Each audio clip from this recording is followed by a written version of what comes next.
That day couldn't have gone much better, Sam. You're in the eight and a massive win over a finals rival. Yeah, I mean, obviously I'm really pleased with the results. We probably got a little bit, lucky's probably not the right word, but they got some injuries and, quite early in the day they were down one on the bench and then two and then three. So the odds were stacked in our favour, but we capitalised on that, which we had to do. We knew that. So I was really pleased with the efforts of the boys and the consistency. But definitely as a coach, you always think more things can go right. Anyone in the box on percentage watch in the last quarter? No, I did. There was the crowd erupted for some reason or other, and someone did pick up the why, but very much attached to the process to make sure we go about it in the right way. We're not there yet. So for us, every game has a final, and every game has been a final for probably 6 weeks. We knew we might be able to afford to miss one game out of that. And we did that already, so we lost last week. So we lose again, we're finished. That's our attitude right now. And that was step one today. That was a win, but this week's just as big for us, because if we lose this week, season's pretty much over again. It'll be the same the week after, and hopefully the week after that or the week after that. So our next loss will finish our season. So that's very much our message to our players. Today was a good day, but tomorrow's another game. I guess, what does it say about the maturity of the group? The second time this year, you had that devastating loss to Port Adelaide, a similar loss in similar circumstances to GWS. Both times you've responded really strongly the next week. What does that say about the maturity of the group? I don't. Every week you're trying to play your best footy. I think sometimes it's an easy narrative to say, oh, this means a lot to them, they're going to play at their best. Like every week, every team is trying to play their best footy. Now, if that means top fours on the line, top eights on the line, or you're playing to just build yourself, as we have been for the last 2 years, every club is trying to play their best footy. So every loss, there's heavy lessons, and they're a bit easier to learn for some reason. I think after you win, sometimes you've got just as much learning to do, but it's a bit harder to embed them because you don't associate them with pain. So last week, the lessons we learned out of the GWS game, we associate them with that feeling of losing a game from 28 points up. But by the same token, today against Carlton, there'll be some improvements we can make. There'll be some decisions that we got wrong, and we need to continue to improve because there's still a lot of life left in this season for us at this stage, and for us to be at our best when it really matters, the next month is going to be vital. Was the ruthlessness of today's performance perhaps the most pleasing aspect, like just that going in for the jugular? I was actually probably a little bit disappointed at that part of our game. I thought there was a couple of phases in the game when Carlton were trying to slow the game down and we started to slow it down too. So that probably wasn't. I didn't think we handled the. We talk a lot about controlling the narrative of the game, and I thought we didn't do that as well as we would have liked early on. And then later in the game, we obviously had it locked in our front half a lot, but we just couldn't put a score on the board. So, I guess a lot of credit goes to us. So there'll be a lot of made of our offensive play from today. But I was wrapped with our defenders. I thought if you were a Carlton forward today, there wasn't an easy matchup for you. There wasn't someone you would try to get yourself onto. I thought every one of our defenders was fantastic. They played their role. They were diligent when they needed to be diligent. They took risks when they needed to take risks. And I thought the consistency of our defence was what held us in. It's quite easy to get dragged into the offence. But I thought defensively we were so sound today, and that hasn't always been the case, but certainly over this last period, our defensive intent has been what's held us in really good stead. Sam, you talk about what was happening down back, but the tackling, the relentlessness, and you were almost forcing them back and swarming in numbers, especially maybe in that second quarter, first half. Like, how pleasing was that? Yeah, I think Carlton early in the game, they probably surprised us a little bit. They took a little bit more risk, and the handball receives, and they actually caused us a fair bit of trouble in the early part of the game with how quickly they were moving the ball. And then, fortunately, our defence held up really strongly and we were able to restrict the scoring.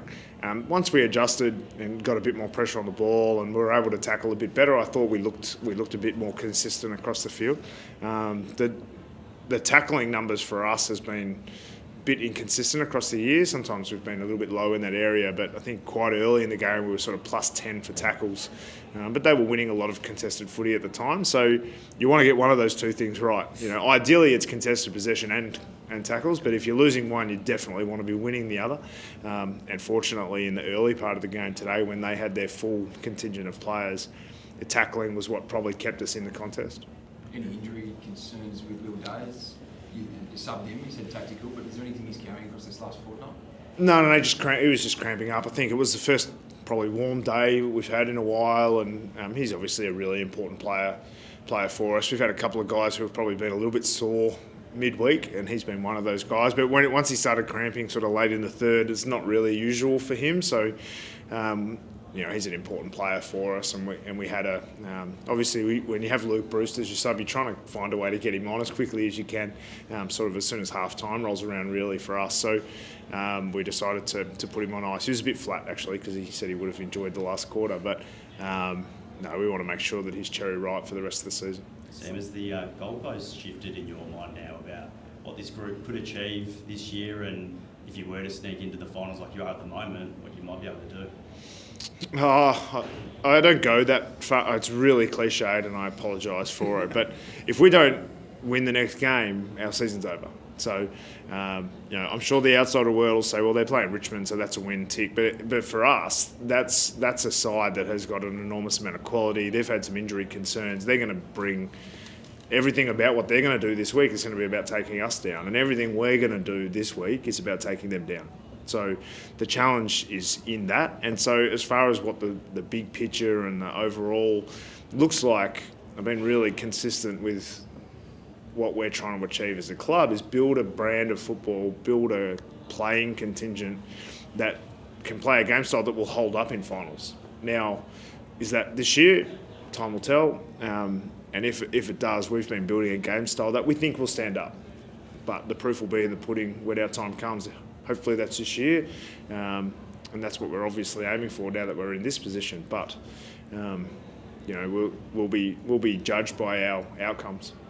By that same token, is it pleasing still that it's now in your hands? You're in control of your destiny rather than chasing. You've been chasing for so long, but now, 2 weeks ago, the destiny is now in your hands. You've got the driver's seat essentially. Yeah, I haven't. I'll be really honest. I haven't looked at the ladder just yet. Someone told we're in the 8, but there's a whole bunch of games to go in this round. So I don't know if we finish in the 8. I haven't looked at it closely enough to know. I knew before last week that if we win every game, we make it. Right after last week's loss, we needed to win every game and hope. And so hopefully after today, there's a little bit more in our hands. But we have to win the next 2 games, and as far as when I talk to the players, we have to win the next 1 game because our next loss will finish our season.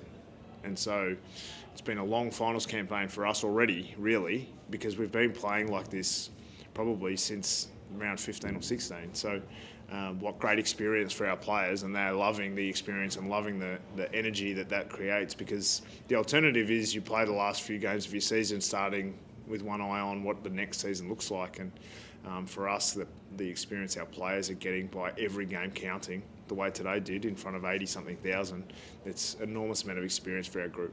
You sort of alluded to it before, but the forward half gets a lot of the talk, extended a lot of the plaudits, but the defensive half has grown dramatically this year. Do you think that gets almost overlooked, the growth in your back half this season? Yeah, I mean, it's probably the narrative we've brought the whole time is we wanted to play quite an attacking game style and to be really quite offensive, particularly in my first probably couple of years. And this year we've obviously tightened up our defence pretty well, and we've restricted teams for the most part to lowish scores, lowish inside 50s for the last couple of months, which has been, from the pressure and work rate that we're able to generate. But I think the defenders, their one-on-one contests have been fantastic. I think, someone like Sam Frost, everyone was pretty quick to be really critical of someone like him for a long period of time, and full credit just goes completely to him for the season that he's having, because he's put in an enormous amount of work. He values the things that are important. There's a classic bit of play today where it goes out on the full, I think, near him and someone else, and he's just quick to run off because he knows, I don't need to get touches. That's not how I'm judged. And when you have that level of selfless attitude from the leaders of your playing group, you know that you're in a really good position. CJ was laid out with his calf tightness. How pleasing is it to have players like Harry Morrison sitting in the wings who can come in and play their role, especially in such a big stage today? Yeah, I think, so CJ came off with a tight calf, got a bit of treatment, went back out, trained fine, and I had a good chat with him afterwards, and I said, look, what do you think? Is this the type of game? No, I'm playing no matter what. Or it might be a smart thing, because every game matters to us. It wasn't like, if we win this one, we're there. We have to win this game and the next game. So we had a really good discussion and decided it was the right call to have this one off. So it was a good discussion, and Harry Morrison, he comes in and plays his role. I was wrapped for him when he kicked I think it was the second goal of the game, and he's just so consistent in how he plays, and he's a player that's just so reliable. The players love knowing where he's going to be. He's always where he's supposed to be, and that's, when you have that level of predictability amongst your team, that's when you start to be able to rely on each other and play the game at a high level. Sam, I know you're taking 1 week at a time, which is completely fair enough, but what you mentioned earlier, you've been almost playing finals for 5-6 weeks now. In the event that you do happen to qualify for the top 8, will that almost be a really good advantage that you've been playing these finals for such a long time if you do happen to qualify? I got no idea. We're not going to be we're not the only team in this position. Most years there's a handful of, there's a couple of teams at the top who are, maybe playing for the top 4, and there's a few teams that are trying to make the 8. There's like 10 teams that all have to win every game just to qualify for the 8. So I think all I know about us, and I haven't done, the ladder predictors and all those things for a period of time now, all I know for us is that we've got a game this week in 7 days' time against the Tigers that we'd shoot ourselves in the foot if we don't continue to play with the same intensity and the same intent that we have, even though we haven't won every one of those games. Over the last couple of months, we've played with a consistent level of intensity and intent. And when we've done that, we've given ourselves every chance, and this week will be no different. Sam, can we at least get you to reflect on how far you've come in such a short period? Everyone's probably forgotten you were zipping 5, percentage in the 60s. Everyone's writing you off, criticising. Now you're on the verge of finals. Yeah, but we deserve that. We were zipping 5, so we deserve to be written off at that point. And by the same token now, we deserve to be spoken about a side that's desperately trying to hang on to, I think we're at 8th, are we? And to desperately trying to hang on to our spot in the 8 and have some sort of impact. So a season, people always say the season's a marathon. And, our first 10K was pretty ordinary, but we've accelerated into this point, and time will tell if we get there in the end. Thanks.